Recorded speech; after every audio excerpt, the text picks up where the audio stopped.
Hey everyone, welcome. Today we're going to tackle one of the most powerful tools in any programmer's toolkit, the array. And we're going to do it specifically through the lens of VB6. Let's jump right in. So, have you ever felt this? If you're just starting out programming, I'm pretty sure you have. You need to keep track of a bunch of names or a whole set of test scores. And before you know it, you're creating a new variable for every single piece of information. It gets really messy, really fast. I mean, just look at this. This is basically the code equivalent of a desk just covered in a million sticky notes. Sure, it works if you have like 2 or 3 things to remember, maybe. But what happens when you have 50 or 500? It's completely unmanageable. It's a pain to read, and it's an absolute nightmare to work with. There has to be a better way, right? And of course, there is. So here's our game plan.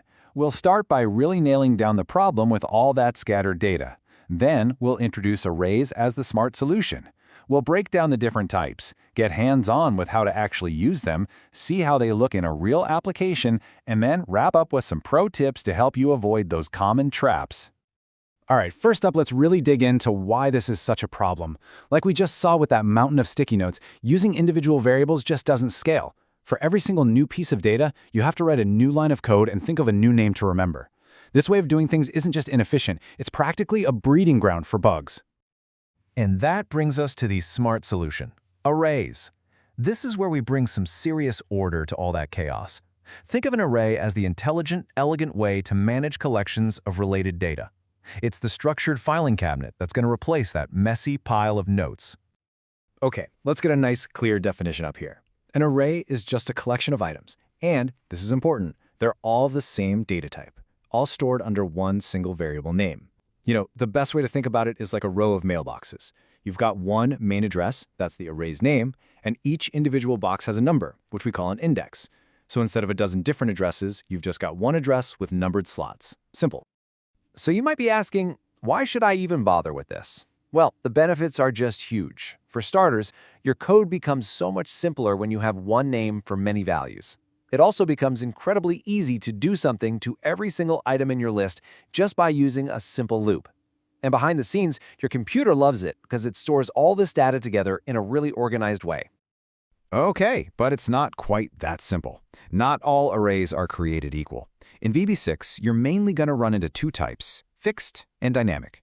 And choosing the right one for what you're doing isn't just about the syntax. It's a really key strategic decision you have to make as a programmer.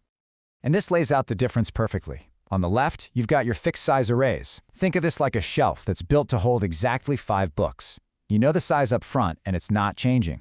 That's perfect for when you know you'll always have, say, 5 scores to deal with.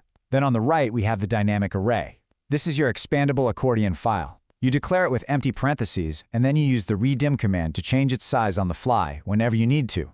This is your go-to when you have no idea how many items the user's going to give you. Okay, theory is great and all, but let's get our hands dirty.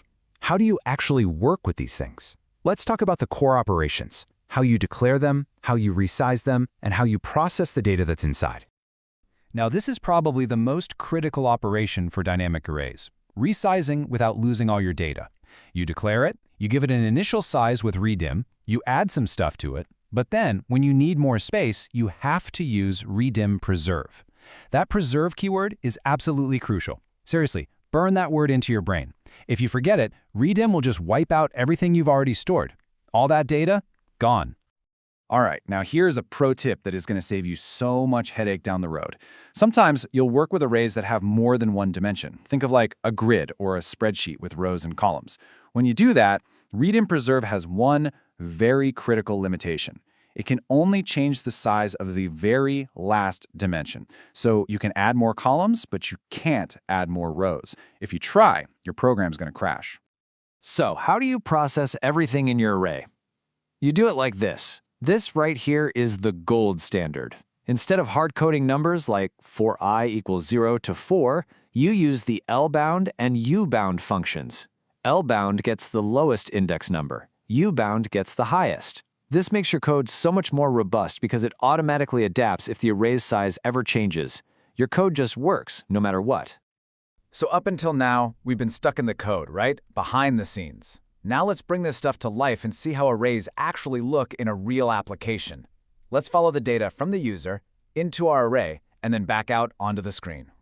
So here's a really common way this all works together. First, you get the input. Maybe you pop up a little input box asking the user for a score over and over. As they enter each one, you store it in your dynamic array, resizing with redim preserve as you go.